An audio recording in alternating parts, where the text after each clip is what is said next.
Hello, good to have you with us this afternoon. This is Journey to Greatness broadcast, where Dr. Randall Hall Walker and I, his wife, Berdella Hall Walker, host our show, Journey to Greatness broadcast. And he's off the stage today, where I was able to bring in a special guest based on the theatrical production that we did on July the 19th, which is called These Shoes Don't Fit. I am so excited.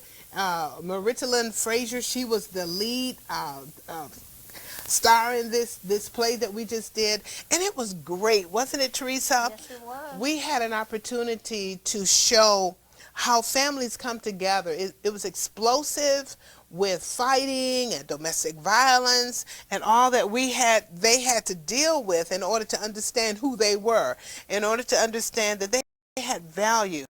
And so what we did was we wanted to bring across to the audience that there's a cry for help for domestic violence. There's a cry for help, but people are crying silently. That's the problem. They're crying silently at home, and they're not crying out for help.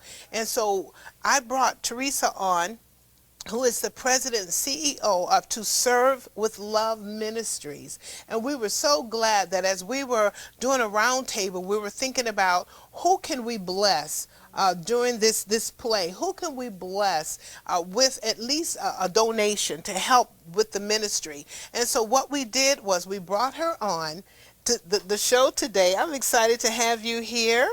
This is your first time, I know, but don't be nervous. Everything's good. It's just so exciting to have you on because we wanted to show the community of Charlotte that we're not just doing theatrical productions. We're just not out there doing entertainment, but we are really out here to help the community. We're out here to help people who are hurting, people that are crying out. Domestic violence, again, is on the uprise, and we want to do what we can to help make life better for those women and even men. She even had some of the same vision that I had. We had talked about a transitional home, and I've been telling my husband about a transitional home for years, even before we came here when we were in Florida, that I had a vision of housing people, bringing them in off the street, that we can help them within a period of time. And maybe God will find a way to bring us together in that manner where we can come together and we can definitely help people. But you already have your ministry going. I'm just going to come in and sit under it and see what you're doing and do what I can to help. So again, just tell us a little bit about your ministry, how it started, what brought you to that vision. Well, I'm Teresa, and Let's look at the audience and talk to them. 2001, I got a prophetic word that I had a daycare center. Out of the daycare center came To Serve with Love Ministry because I was meeting the needs of children that was in bad situation in my daycare. Wow. I was feeding them, I was getting clothing and everything, and all of a sudden I find myself getting research on a 501c3 to find out how I can go about doing more, because I was taking all of my personal resources from the daycare center to be able to meet the needs. And not only that, how it really became To Serve with Love it came out of my own personal pain, hurt, because I was a domestic violence, I am a survivor. You're a survivor I'm a survivor of domestic violence. All right. And I was homeless for 2.5 years Wow. with 3 small children. And sometimes people Let's think... stop for just a moment. You said you were homeless with 3 small children? Yes. Yes. That's painful when you hear things like this. How did you survive that? Out of the survival, I didn't know, I knew of God. Let me put it like that. I knew of God, but I didn't really have a intimate relationship with God like I have now. And only thing I had, I was married, and my husband decided he didn't want to be married no more. He walked off and left us, and I was a stay-home mom with 3 small children. And I was in my early 20s. Wow. And I found myself being alone with 3 small children. Didn't know how I was going to feed them, didn't know how I was going to take care of them. I didn't even know how to balance a checkbook. Didn't Wow. know how to do Wow. anything. Only thing I had going for myself at that time was a high school diploma. That's all I had.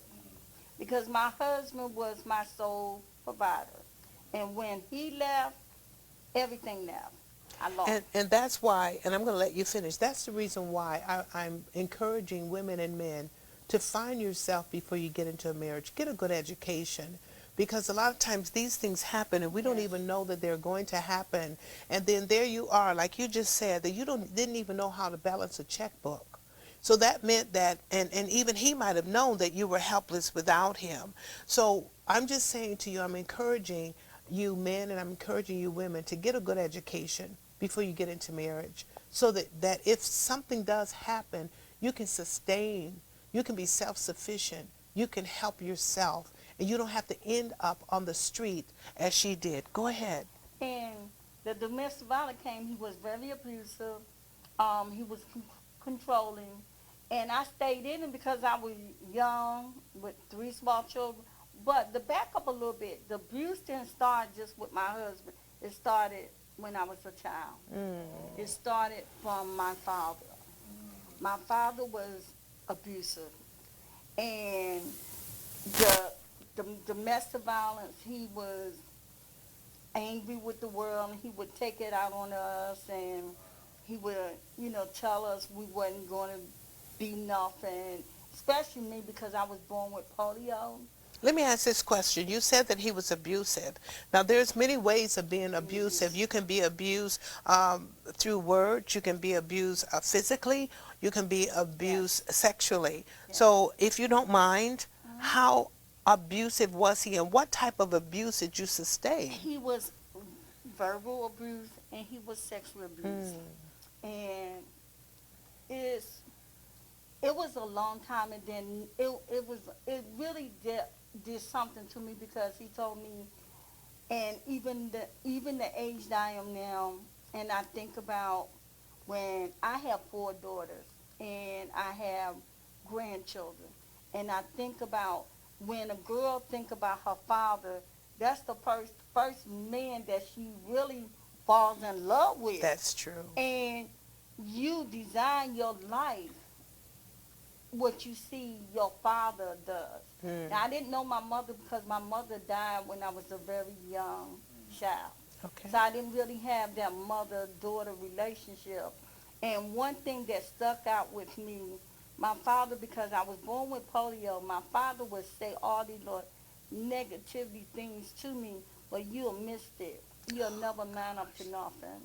I just excuse my graphic, I wasted my sperm on you. That's horrible. And can you imagine that playing in your mind as you growing up, as a young girl, don't know, didn't have a lot of relationship, and my siblings, I have a lot of brothers and sisters, my siblings, we don't really have a good relationship. I have one sister that I'm really close with, and that's how I came to North Carolina. And my brother-in-law, he was abusive. He was sexual abuse. And you go on this journey because now you're looking for that 4-letter word. You're looking for love, but you don't know what love look like. And I get married to a man, and he said all the right things. He whined and dined me. He did all the right things, and I thought, okay, I finally met someone. But after I got married to him, the control came. You can't do this. You can't do this. Everything, he dictated everything to me. Then hit me one time. Let me ask a question.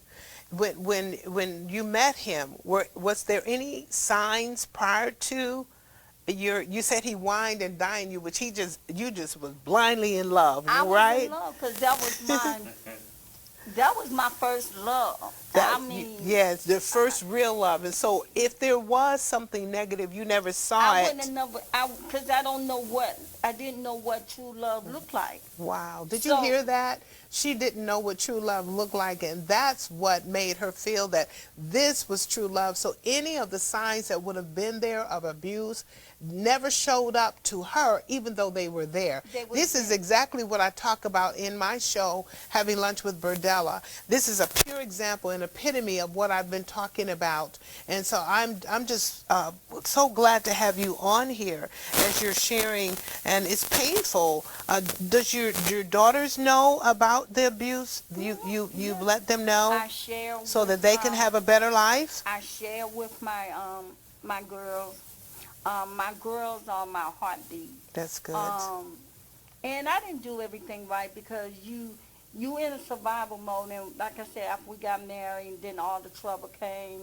He gave me allowance, only $25, and I had to $25 for a week? Oh, the budget, that was my budget. You can't budget $25. What did you budget it on? I With had to four buy kids? everything out of $25, and I mean, if I didn't cook right, if he called me and said, this is what I want for dinner, and I would cook it, and he come home, if he got upset at work or anything, I was the person he took it out on. Oh, he just used that as an excuse, didn't he? And I mean, I stayed in it for a long time because I felt like there's no way out. Then, Let's talk about how you got out of it. how? When I became homeless. When he walked off and left. That's how you got out. Now, that is the escape. That was an escape. Even though it looked bad, sometimes God will put us in a place like that just so that we can get out. We can find that exit door to get out. And so from there, how were you able to build the ministry? I know you had a daycare. I had a daycare as well. How were you able to build the ministry to serve with love? Because of the passion, because I saw the hurt from a lot of young parents that came through my doors of the daycare. I saw the negativity in the children, and I wanted to do something but didn't know what to do. And so my spiritual father in the gospel, I didn't know him at the time. He spoke a word. I went to a conference and he spoke a word, and he called me out of the audience and said, God said your ministry will he said your daycare will no longer be a daycare, it will be a ministry. Wow.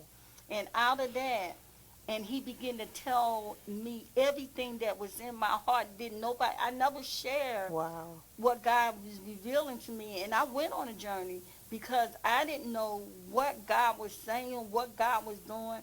He gave me my first book that I wrote, Having Intimacy with the One I Love. Wow. And through it was a journal. It's a journal. And he gave me a journey, and through the journey he gave me what he wanted me to do, and out of that I birthed To Serve with Love. That is so beautiful. And what are the different ministries? Let's go ahead and give her a hand for that.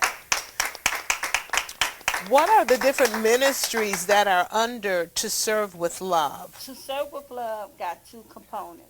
We have, for the youth, we call the Cornerstone Dream Makers. Okay. And we tap into our youth.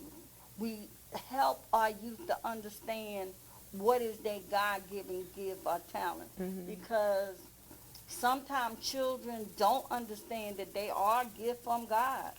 And sometimes we as parents that's been through abuse, sometimes we don't know how to nurture our children. True. Because sometimes children are conceived out of lust, not love. So we got all these unwanted babies that's not conceived out of love. But they're still a gift. They're still a gift. They're unwanted gifts. It's just like somebody get a birthday gift and you don't want it, and you let it be known, I don't want this gift. And that's the same way with children. Yes. Unwanted gifts. Unwanted gifts. And so what happened in the Dream Makers, Cornerstone Dream Makers, we come and teach our youth how to deal with the anger, the hurt. We have what we call the round table talk. And the youth can talk about whatever issues, whatever comes in their path, and how we can help them. We teach them about etiquette. We teach them how to write resume. We teach them how to come to a formal getting, using a proper fork and spoons and knives and setting. That's Because good. most people don't know the proper setting. That's What is a because they South? don't sit at the Don't, table anymore. don't Where do they sit? All over the all house. over the house. Yes. And going to a formal event, they don't know which is a dinner fork or salad fork. That's one. The domestic violence piece is dear to my heart, called My Sister's Keeper. Is that the second component? That's the next Okay. component All right. of To Serve with Love. We also have Sunshine Seniors. Oh. We give food to our seniors Oh. that's in need. We give out food boxes. Also, we have Feeding the Homeless. That's the other part of the component. Let me ask you another question because we only have 5 minutes left. How do you find the seniors? How do you find the homeless? How do you find the youth to bring all of these components together and be able to serve each one of them with the love that you're talking We about? partner with different churches. Oh, good. We partner with different organizations. We serve the disabled veterans. Wow. On Thanksgiving Day, over 500 Wow, that's something awesome. veterans That's awesome. on Thanksgiving Day. For Christmas, we partner with the school system, and we get the schools involved, and they tells us who is in need. For Thanksgiving and Christmas, we do what we call a magical Christmas. So we help any capacity that we can, but we try to get back into the community. And it's hard sometimes because churches don't want you to utilize their youth, but if they don't have that, I'm not a pastor. I tell people in the minute, I'm not a pastor, but I am anointed of God to do what I do. So I partner with churches that children might not come to church because everybody might not come to church. But if we have stuff in the community to engage them, and we can talk about the love of God to help them to go through their path to life, then most likely if they hear my story, most time when I go around the world telling people how God delivered, they can't believe it. Yeah, but it can bridge them Bridge into them a place place. where they can Yes. find comfort and protection and know that they don't have to travel down that same road. Right. You know, I'm so glad to have her on our show today and just to be able to share just raw what has happened to her.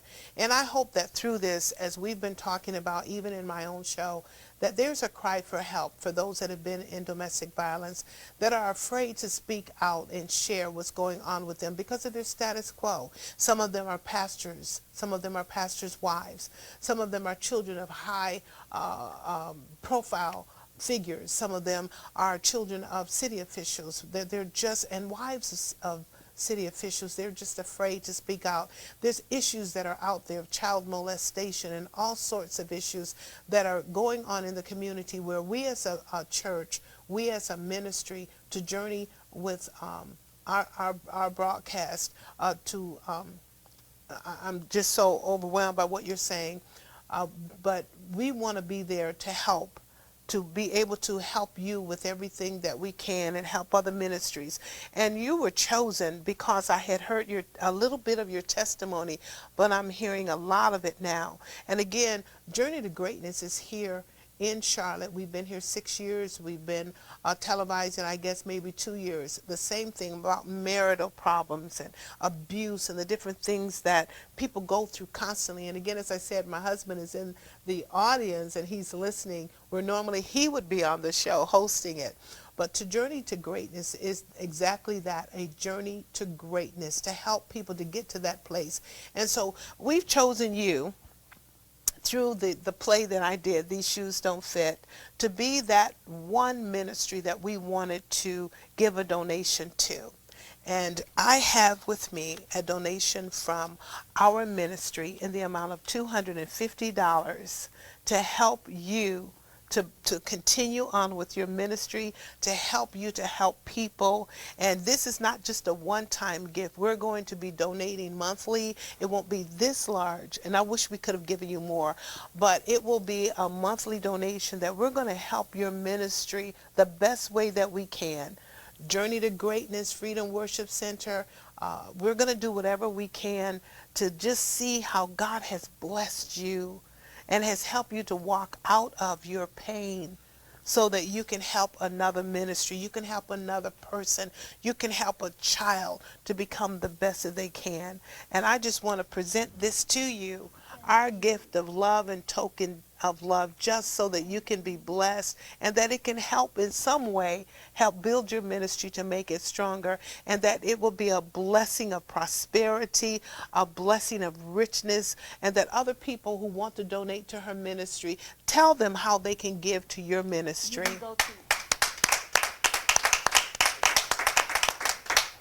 You can go to www.toservewithlove.org. Say it again. www.toservewithlove.org. Okay. And we have a Facebook, like our page, To Serve With Love. Facebook, we have a Twitter page, and we have Instagram. So you can always find us somewhere on social media. And like I said, we are out here not for form or fashion, but just to make an impact, because God told us to go into the hedges and highways to compel them to come. And I'm always thinking about the scripture that God said, when I was in prison, you fed me. You came to see me when I was hungry, you fed me. And when we do the great commandment, in which the 4-letter word, love.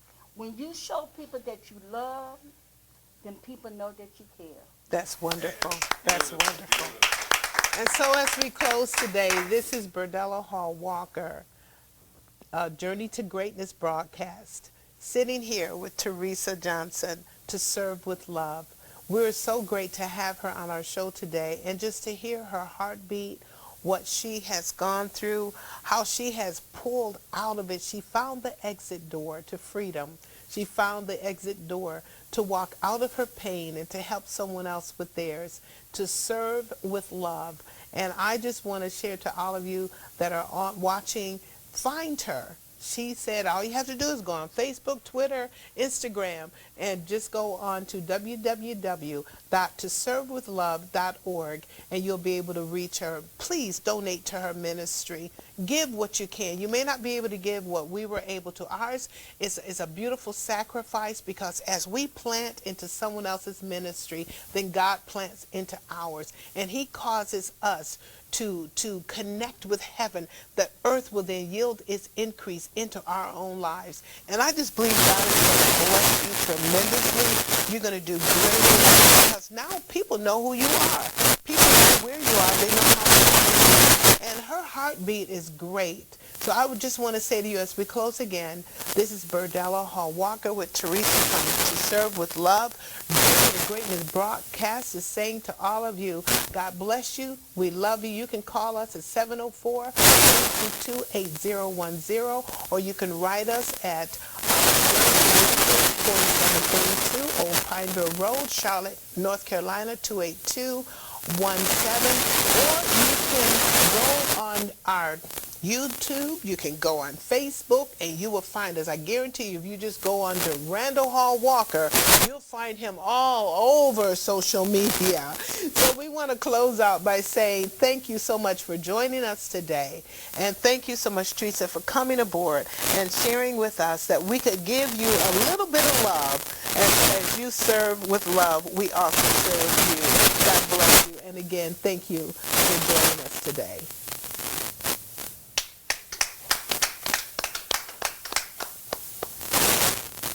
Hi, I'm Dr. Randall Hall Walker. What a joy it is to come to you by way of television and share with you Journey to Greatness broadcast.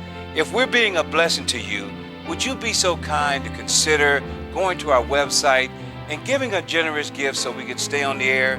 Go to fwccharlotte.com and click on Give, and support the ministry so we can stay on the air.